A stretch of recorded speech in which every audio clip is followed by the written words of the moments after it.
Hey, what's happening, everybody? We're doing a quick little video on SaaS cohort modeling today. I've done, I've got, I don't know, 8 or 10 SaaS models on the site at smarthelping.com. And what cohort modeling? It's basically you're looking at something that how people analyze SaaS businesses, and then taking that and driving the way the model works.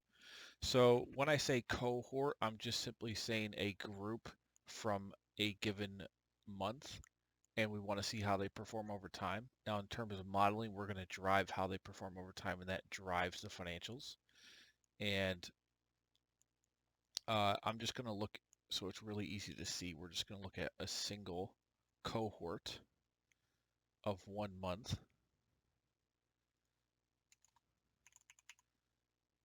and we're going to do 1 month terms, month-to-month contracts, and $50,000 CPA, average contract value 350,000. Well, let's make this a bit smaller. We'll just do $100.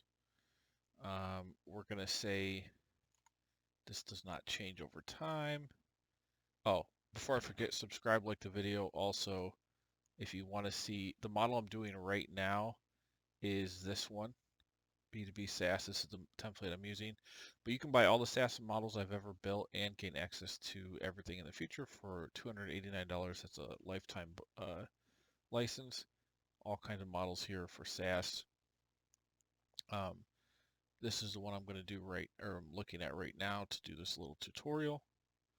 But SaaS modeling has been tough. It's one of the hardest things I've had to get. I've had to research and try to understand in my career, and it's been obviously very lucrative.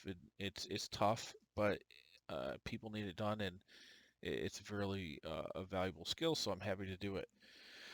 Okay, so here's our configuration. Where was I? We're doing $100 contract value. We're going to assume that the every time a customer renews, we're just going to do a 0% change in the value, so it stays at $100.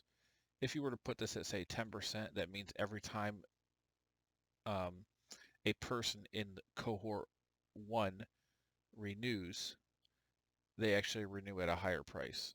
And that's what this is to account for. So this would be like $110 and then 10% more on that, etc.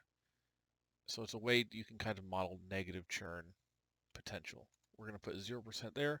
Retention, we definitely want that. 80% month to month. I mean, you probably want something like 95. That means every month you retain 95% of the previous month. And we're going to 0% out this, so it's just really easy to see. We're also, let's clear all of this out. So all we're going to see is the contract cohort data, and clear this. And the idea is for SaaS, obviously retention is king. If you have really good retention rates,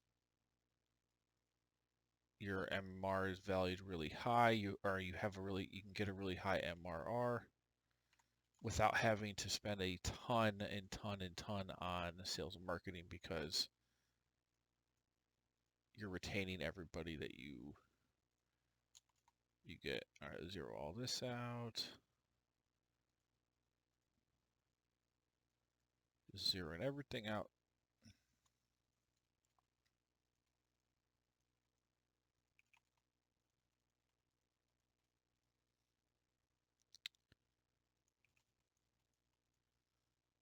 Okay. Probably should have did this before the video, but we're jumping right in here. Okay, so we have our cohort. Let's look at the actual matrix I do with this. So we've got the count joined per month, and let's just look at 1 month. So we go to the monthly detail. We're only going to look at this customers added through organic, and we'll also look at ad spend. But the whole cohort, it doesn't matter how you acquire them. The configuration is going to be the same. We clear out the rest of this. So it's just one cohort. The first month we added 3 total customers. what are the economics of that happening? Well, if we see in our matrix here, we've added 3 in month 1. Now, the way I like to do SaaS modeling, each month is just a cohort. So however many customers join in month 1, this is month 1 cohort. There's 3. We want to see how old is this cohort. So counter starts here, go 1, 2, 3, start counting in the age. This would be dynamic if we were to add more over time. You would dynamically get the age of each cohort. And then that is very important. What you do is measure the age of the cohort, how many people are in it, how many customers are in it, and then you multiply the number by your revenue per month average, whatever that may be. And there's more complicated things. I've gotten this model where you can account for collecting all your cash up front or over time evenly, if you have a contract period of like 12 months or 6 months or something. Right now we just set it to 1, so it'd be month 1 we collect the revenue per total contract value, which is because it's just 1 month, so it's $100 per customer. And what we do is look up this age in our validation, and we say, okay, well, what's the renewal count first of all, because you got to know how if you're compounding the value of the contract, which we put it at 0%, so it's just going to be the same every time. And then we also have potentially the ability to improve on the cohort retention over time, but we're not looking at that. We just care about year 1. So what we know, we set it at 95. So this shows you how many customers are left over time. Now, if you wanted to make it even, like maybe a curve where it's like 100%, 60%, 40, 35, 30, like a little bit of a different type of curve rather than linear, that's fine. You can completely configure that in each of these here manually for tier 1, 2, and 3. But the key is we know at each renewal point how many customers are left. And then by that logic, we can figure out how that cohort's going to perform over time. So only the people you signed up in month 1, the customers you signed up in month 1, this is how much is left in month 2, month 3, month 4, etc. Always you start with 100% for the first period. And then what we can do here, we go to our matrix, we can see this math happening. So year joined, this is just some dynamic references. The percentage of cohort remaining, so even though it's 3, it's not a whole number, but that's fine. We can say, well, every month we're losing 95%. It means you don't really lose 0.1 of a person, but you have that percentage probability to have 0.1% less. So they might leave, they might not. The chances are they don't. But to get a smooth percentage, this is how you do it with a financial modeling forecast. Now, you get down to 2 after 8 months. You get down to a little bit less than 1 after 15 months.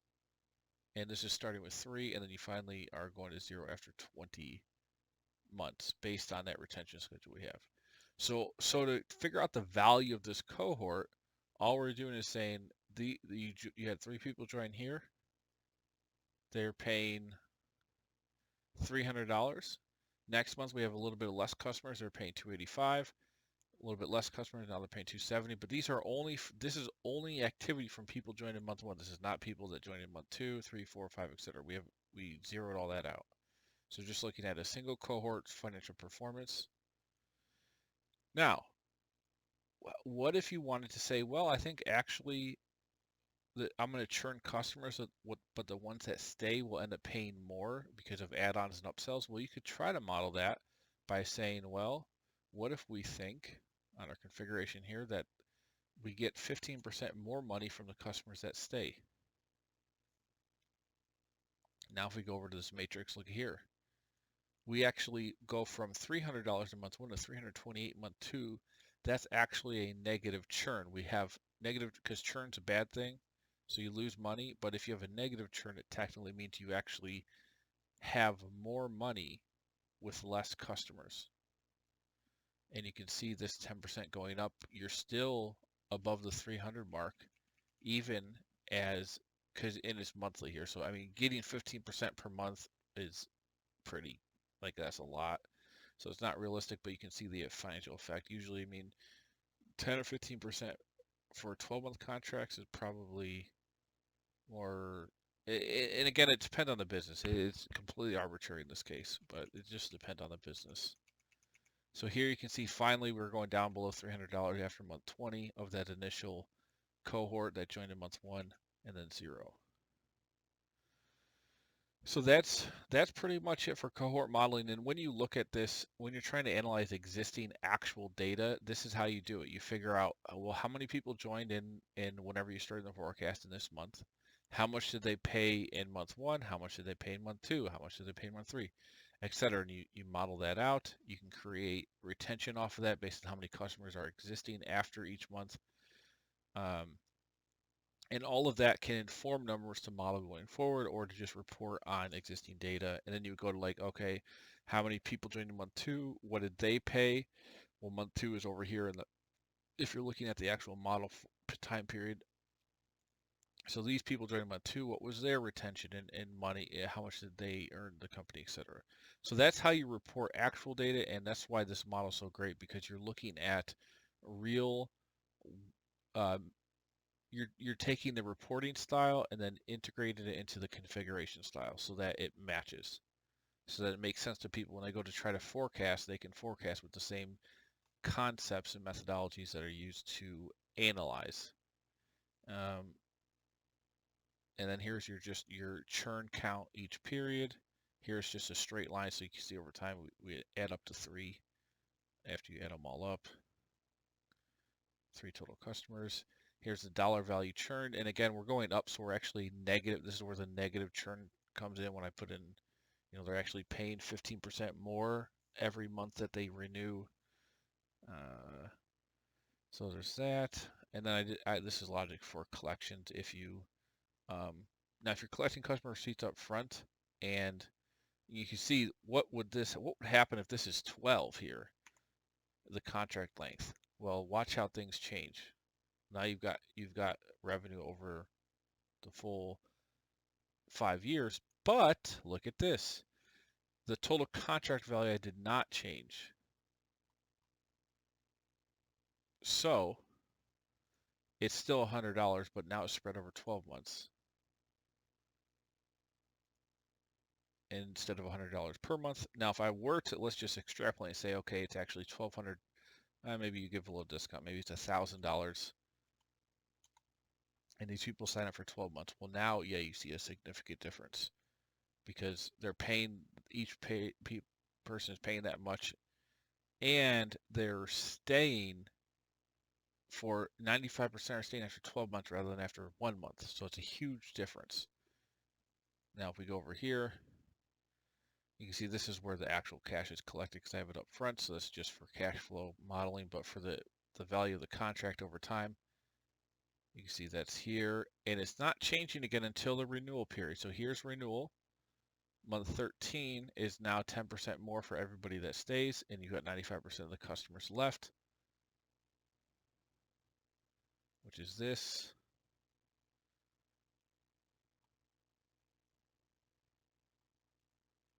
Percentage of cohort remaining. So here's your 3. All of them stay for 12 months, because that's the contract term now.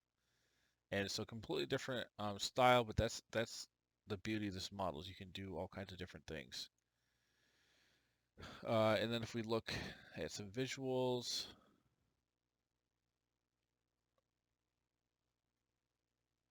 let's see, why is there, I'm just seeing this, ad spend. Let's zero that out.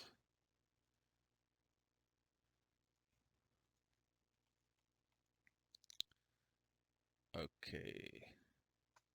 Okay, yeah, so now we just have the economics of what we just did. So if we look at the visuals, there's your month ending customers, monthly revenue actually going up. There's that negative churn. So you're getting more from less. And now if we look at the churn rate, it should be going down. Where's it? This is a churn percentage. Monthly value.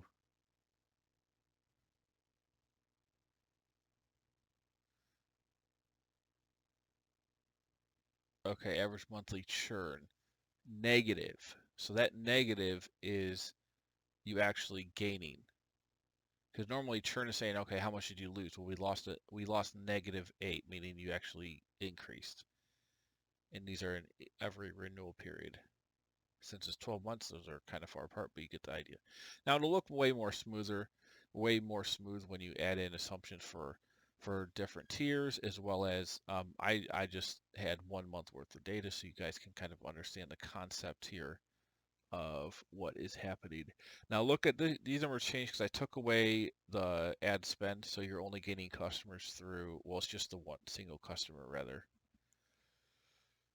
Uh, so that's what you're getting, $1,000 in the first 12 months because it's $1,000 contract. Now if we zero this out and you put 100% retention, well, you're just making $1,000 every 12 months. So that's kind of a way to check it too, to kind of understand what you're seeing here. But all right, that's all I got for you. Just a little bit insight into SaaS modeling. Very valuable stuff here if you're in the industry or if you're trying to understand how this stuff works. If you want more, you can always check out smarthelping.com.